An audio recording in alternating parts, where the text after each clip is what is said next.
मुंबई का एक ऐसा केस जो मुंबई पुलिस हैरान रह गई। मुंबई पुलिस के पास सिर्फ शरीर के दो टुकड़े थे, एक हाथ और एक पैर। मुंबई पुलिस को ना कातिल का पता था और ना जिसका कत्ल हुआ है उसके बारे में भी कुछ पता नहीं था।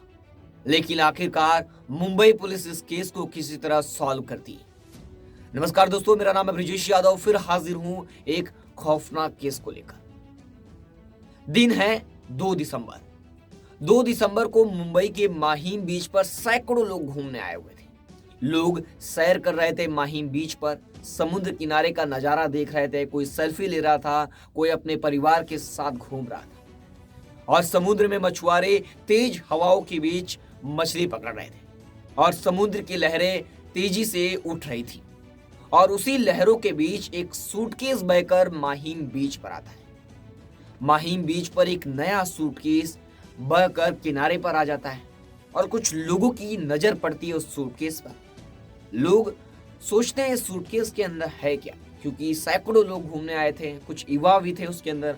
और लोगों को मन में होता है कि क्या है इस सूटकेस के अंदर। सूटकेस काफी नया है और बह के किनारे पर आया है।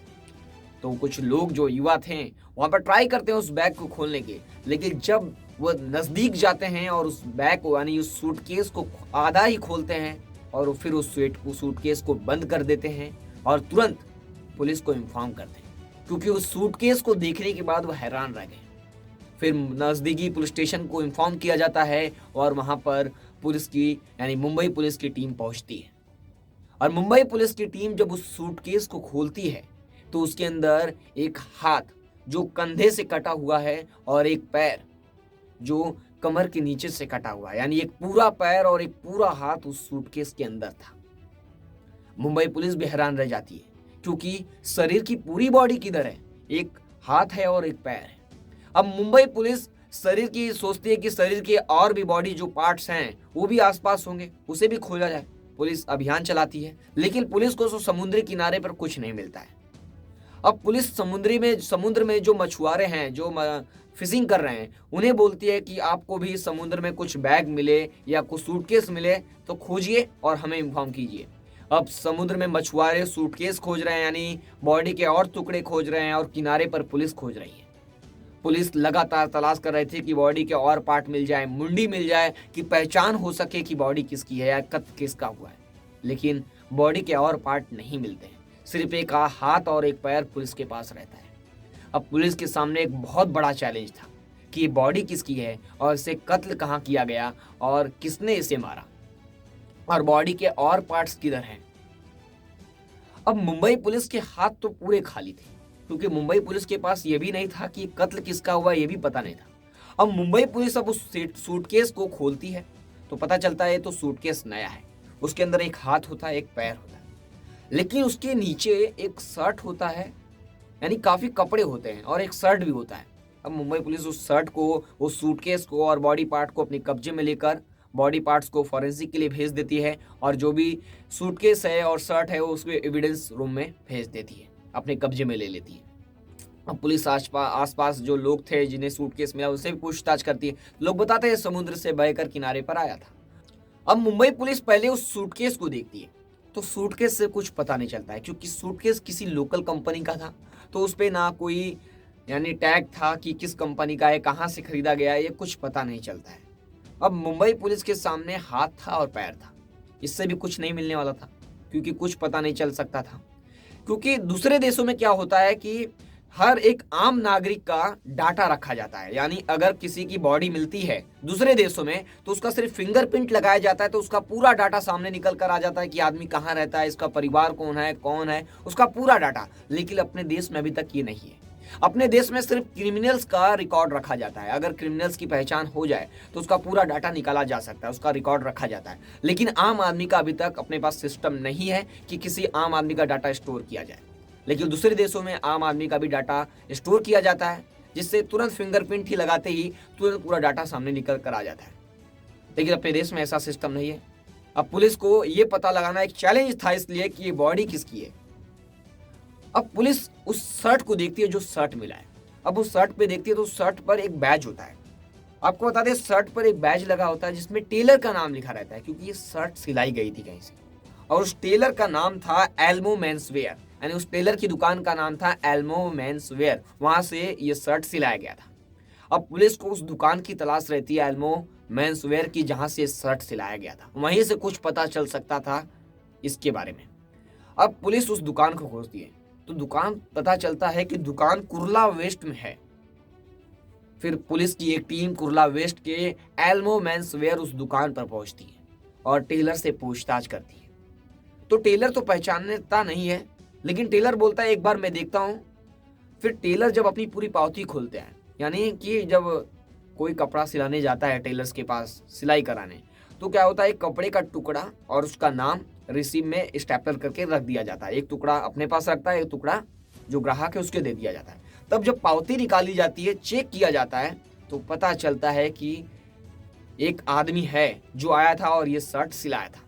अब पुलिस उस आदमी का नाम पूछती है, उसका डाटा निकालती है, तो नाम पता चलता है बेनेट रेवेलो, यानी ये आदमी जो बेनेट रेवेलो है उसने ये शर्ट सिलाया था। यानी पुलिस को अंदेशा हो जाता है कहीं ना कहीं ये बॉडी बेनेट रेवेलो की है। अब पुलिस को इस केस में सिर्फ एक नाम मिलता है, बॉडी के टुकड़े के बाद सिर्फ एक नाम, बेनेट रेवेलो। अब पुलिस के हाथ फिर भी खाली थे, क्योंकि एक नाम से पुलिस कैसे पता करेगी कि आदमी कहाँ रहता है। अब पुलिस सोशल मीडिया का सहारा लेती है। सोशल मीडिया पर अब सभी प्लेटफॉर्म पर इस आदमी यानी बेनेट रेवेलो को सर्च करना शुरू करती है। अब फेसबुक पर पहले अब जाकर पुलिस बेनेट रेवेलो सर्च करती है। बेनेट रेवेलो सर्च करने के बाद हजारों यूजर सामने आ जाते हैं, यानी बेनेट रेवेलो नाम के हजारों लोग सामने फेसबुक पर आ जाते हैं। अब पुलिस कैसे पहचानेगी कि कौन है बेनेट रेवेलो? पुलिस के सामने एक और बड़ा चैलेंज आ जाता है, क्योंकि मुंडी तो है ही नहीं लाश की, तो कैसे पहचानेगी कि ये बॉडी किसकी है, यानी ये अकाउंट किसका है और उसकी जानकारी कैसे निकालेगी? अब बेनेट रेवेलो के अकाउंट, जितने भी अकाउंट आते हैं, यानी मुंबई में रह रहे बेनेट रेवेलो नाम के लोकेशन के हिसाब से पुलिस सर्च करती है फेसबुक पर और बाकायदा सार्क सबके प्रोफाइल को जांच करती है, यानी प्रोफाइल फोटो जो अपलोड होती है फेसबुक पर सबको चेक करती है। तो एक व्यक्ति दिखता है पुलिस को संदिग्ध, जिसकी बॉडी काफी लंबी तंबी थी, पैर मोटा था, हाथ मोटा था, यानी लंबा लंबा मोटा हट्टा कट्टा दिख रहा था। तो पुलिस इसकी प्रोफाइल को अच्छे से चेक करती है तो उसके अंदर एक जो शर्ट है जो लाश के साथ मिली थी सूटकेस में, वो शर्ट पहना हुआ आदमी फोटो अपना अपलोड किया है फेसबुक पर। तो पुलिस लिंक करती है कि जो शर्ट मिली है और उसी शर्ट को के साथ फोटो अपलोड है फेसबुक पर और वही टेलर भी सिला है, और फिर उस टेलर को दिखाया जाता है तो कंफर्म हो जाता है कि यही आदमी था जिसने शर्ट सिलाया था। अब पुलिस को फेसबुक के जरिए उसका पूरा डाटा मिल जाता है कि एक ये आदमी जो जिसका सूटकेस में लाश मिली है ये एक सिंगर है, और ये मतलब सिंगर है, जाकर कॉन्सर्ट करता है, और उसके बारे में उसका लोकेशन, उसका नंबर, सब कुछ मिल जाता है पुलिस को। जब नंबर पर कॉल करती है पुलिस उसके, तो वो नंबर बंद आता है। अब नंबर तो बंद है। अब पुलिस को अब एक एड्रेस का सहारा था जो फेसबुक पर था। अब फेसबुक को एड्रेस मिलता है, वो एड्रेस सांता क्रूज के कोई इलाके का एड्रेस था, और पुलिस उस इलाके को ट्रेस करती है। पुलिस उस इलाके को ट्रेस करने की कोशिश करती है। अब इलाके को ट्रेस करती है तो सांता क्रूज के एक जगह पर पुलिस जाकर रुकती है, और वहां पर पुलिस को पता चलता है कि यही घर का लोकेशन यानी फेसबुक पर लिखा हुआ है। तो वो घर तो बंद था। जब पुलिस जाती है तो वहां पर वो घर बाकायदा बंद था, यहाँ वहां पर कोई नहीं था। अब पुलिस वहां से वापस लौट रही थी, लेकिन अब पुलिस की एक टीम जाकर अब वहां आसपास के सारे लोगों से पूछताछ करती है, और जो फोटो फेसबुक पर दिखाया लोगों से पूछताछ करती है कि क्या ये आदमी इसी घर में रहता है। तो आसपास के लोगों ने बताया हाँ ये तो सिंगर हैं बेनेट रेवेलो, ये यहीं पर रहते हैं अपनी एक 18 साल की बेटी के साथ। पुलिस को ये पता चलता है कि इनकी बेटी भी है। तो पुलिस जब पूछताछ करती है कि इनके बारे में कुछ पता है कि कहाँ गए हैं या अभी कहाँ हैं, तो ये लोग बताते हैं, आसपास के जो पड़ोसी हैं वो बताते हैं कि ये 5-6 दिन से नहीं दिख रहे हैं, यानी 5-6 दिन से गायब हैं। नहीं तो रेगुलर दिखते थे, लेकिन 5-6 दिन से नहीं दिख रहे हैं। पुलिस पूछताछ करती है कि इनकी बेटी, तो बताते हैं कि 5-6 दिन से वो बेटी भी नहीं दिख रही है इनकी। तो पुलिस को कहीं ना कहीं शक हो जाता है कि बेटी कहाँ चली गई, कहीं बेटी के साथ भी जो मर्डरर हैं, जो आरोपी हैं, वो भी उसके साथ भी तो कुछ गलत नहीं कर दिए, और इनके साथ तो इनका मर्डर हो ही गया है। तो पुलिस कहीं ना कहीं अब तलाश करती है बेटी की, कि बेटी का कोई कहीं मार तो नहीं दिया, उसका भी मर्डर तो नहीं कर दिया गया। अब बेटी की तलाश में जुटती है। अब लेकिन घर का दरवाजा बंद था। अब पुलिस अंदर जाए तो तब कुछ मिले कि अंदर क्या हुआ है, कुछ हुआ है, या बेटी की लाश अंदर है, या बेटी कहाँ है, कुछ पता चले। लेकिन पुलिस घर का दरवाजा ऐसे नहीं तोड़ सकती। अब पुलिस इस केस को लेकर कोर्ट जाती है। मुंबई के कोर्ट में इस केस के बारे में पूरा अपना प्रतिक्रिया पूरा रखती है। तो पुलिस कोर्ट से इजाजत लेती है घर का दरवाजा तोड़ने के लिए। फिर इस केस में कोर्ट जाकर पुलिस को इजाजत देता है घर का दरवाजा तोड़ने के लिए। फिर पुलिस जाती है घर का दरवाजा तोड़कर चेक करती है। तो घर के अंदर कुछ पुलिस को ऐसा नहीं मिलता है जिससे कुछ पता चल सके। लेकिन पुलिस जब जाती है तो अच्छे से तलाश करती है, तो पता चलता है कि एक फ़ोन नंबर मिलता है जो लड़की का था उनके, और उनकी लड़की का एक डायरी भी मिलता है। अब पुलिस उस डायरी से क्या निकालेगी, लेकिन डायरी में कुछ पर्सनल बातें भी लिखी थी। जब पुलिस पढ़ना शुरू करती है तो डायरी के अंदर एक और बात लिखी थी जिससे पुलिस हैरान रह जाती है वो देखकर। डायरी में लिखा था, dad sorry, really sorry. Dad sorry, जिसने मुझे रहने के लिए दिया उसको मैंने मार दिया। Sorry dad, really sorry, sorry sorry, ये उस डायरी में लिखा था। पुलिस को शक हो जाता है जब लिंक करती है, कहीं ये बेटी तो ही नहीं अपने बाप को मार दी, बेनेट रेबेलो को। डायरी में तो ऐसा लिखा है, क्योंकि वो माफी मांग रही है। एक बेटी डायरी में लिख रही है, डैड सॉरी, मैं एक अच्छी लड़की नहीं हूँ, मैंने तुम्हें मार दिया। जिसने रहने के लिए मुझे ठिकाना दिया, जिसने मेरी परवरिश की, उसे मैंने मार दिया। उस डायरी में लिखा था। अब पुलिस की तलाश में थी वो लड़की कि वो लड़की कहाँ मिलेगी। लेकिन लड़की का नंबर पुलिस को उस घर से मिलता है। तो पुलिस उस नंबर को जब फोन करती है तो वो नंबर स्विच ऑफ रहता है। अब पुलिस क्या करती है, उस नंबर का लास्ट लोकेशन निकालती है कि नंबर कहाँ ओपन था। तो लोकेशन मिलता है घाट के ऊपर। अब पुलिस उस घाट के ऊपर में जाकर उस नंबर को ट्रेस करती है, तो वहाँ एक लड़की मिलती है जो 18 साल की लग रही थी, 18-19 साल की। पुलिस जब उससे नाम पूछती है तो अपना नाम रिया बताती है। तो पुलिस उससे पूछताछ करती है कि तुम्हारा नाम आराध्या पाटिल तो नहीं है। तो हाँ बताती है कि हाँ मेरा नाम आराध्या पाटिल भी है, मुझे रिया नाम से भी बुलाया जाता है, मेरा ऑफिशियल नाम आराध्या पाटिल है, मुझे रिया नाम से बुलाया जाता है। तो पुलिस उससे पूछती है तुम्हारे डैड कहाँ हैं। तो बताती है मेरे डैड गाना गाने के लिए सिंगर हैं, किसी कॉन्सर्ट के लिए विदेश गए हैं, बाहर गए हैं। लेकिन पुलिस जब उसको डायरी दिखाती है, वो बॉडी के बारे में कुछ बताती नहीं है, लेकिन डायरी दिखाती है। डायरी में तुम ये क्या लिखी हो, डायरी में सॉरी डैड, मैं अच्छी बेटी नहीं हूं, तुम्हें मार दी, ये सब डायरी में क्या लिखा है।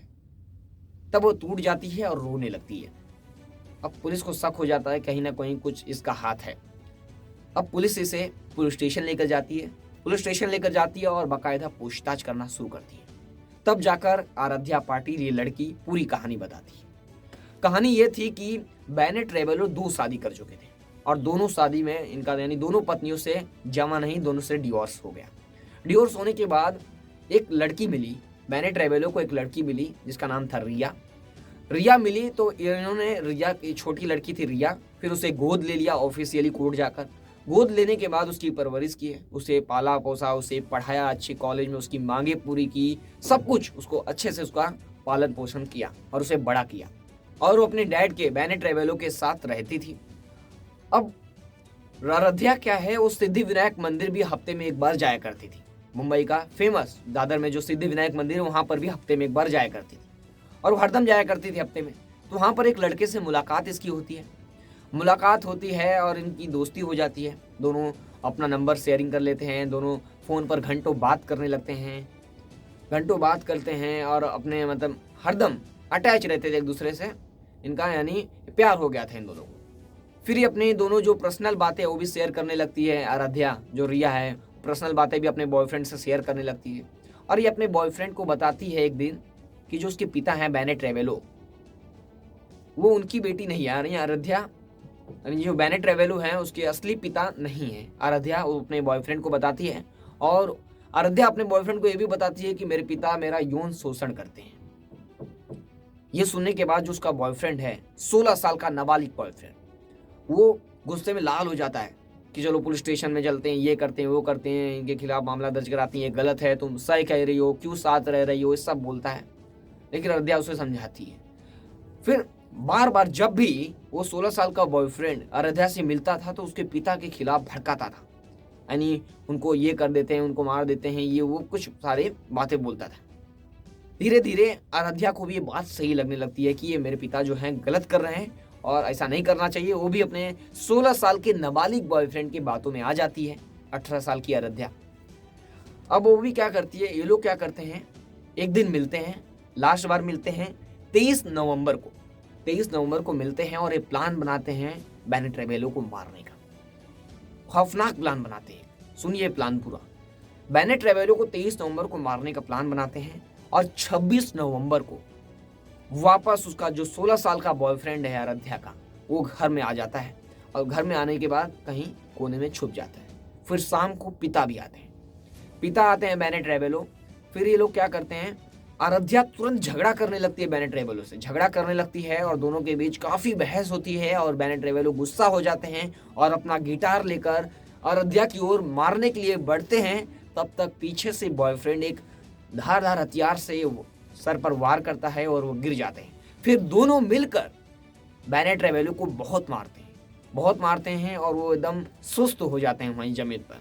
फिर उसके बाद ये घर में से एक हीट जो कीड़ों मकोड़ों को मारी जाती है, मच्छरों को, ब्लैक हीट, रेड हीट, वो लेकर आते हैं और उनके मुंह में पाइप डालकर बाकायदा स्प्रे कर देते हैं, यानी पूरा केमिकल उनके मुंह में निकाल देते हैं, यानी डाल देते हैं। फिर भी बेनेट रेबेलो की मौत नहीं होती है तो ये लोग चाकू लेकर आते हैं और पूरे शरीर पर स्टैब करते हैं, यानी मारते हैं। मारने के बाद पूरे शरीर पर छेद कर देते हैं पूरे शरीर से। फिर खून का रिसाव होने लगता है। फिर ये लोग बाथरूम में बॉडी को खींच कर लेके जाते हैं और वहां पर पूरा खून का रिसाव कर देते हैं कि बॉडी हल्की हो जाए, खून निकल जाएगा तो। और फिर मार्केट जाते हैं और मार्केट से 2-3 सूटकेस खरीदते हैं, 2-3 पॉलीथीन थैली खरीदते हैं और चाकू खरीदते हैं। और फिर मार्केट से वापस आते हैं घर और पूरी बॉडी को काटते हैं चाकू से और सूटकेस में भरते हैं। प्राइवेट पार्ट को पॉलीथीन में भरते हैं, सब कुछ भरते हैं बाकायदा काट कर। और फिर काटने के बाद ये लोग क्या करते हैं, बॉडी के टुकड़े सूटकेस में भरकर मीठी नदी में लेकर जाकर फेंक देती हैं। और बात ये भी सामने आई है कि ये लोग बॉडी काटने के दौरान, जब बॉडी नहीं कटती थी, चाकू को गैस में गर्म कर करके बॉडी को काटा इन लोगों ने। सोचिए, एक 16 साल का लड़का और एक 18 साल की लड़की, इस तरह का मर्डर केस, इस तरह की घटना को अंजाम दिए हैं। पुलिस भी शॉक रह जाती है। 16 साल का लड़का तो नाबालिग है, पुलिस उसे भी अरेस्ट करती है और उसे भी बाल सुधार केंद्र भेज दिया जाता है। और लड़की जो है वो लगभग 19 साल की हो चुकी है, तो उसे भी अरेस्ट कर दिया जाता है और उसे कर रही है और उन दोनों को कोर्ट में पेश किया जाएगा। अब कोर्ट उन्हें सजा सुनाएगा। हमें आशा है कि ये कहानी आप लोगों को पसंद आई होगी। फिर मिलूंगा एक नई कहानी और एक नए केस के साथ। तब तक के लिए जय हिंद। हमारे चैनल और पेज को सब्सक्राइब करना ना भूलें। जय हिंद, वंदे मातरम। सावधान रहें, सतर्क रहें।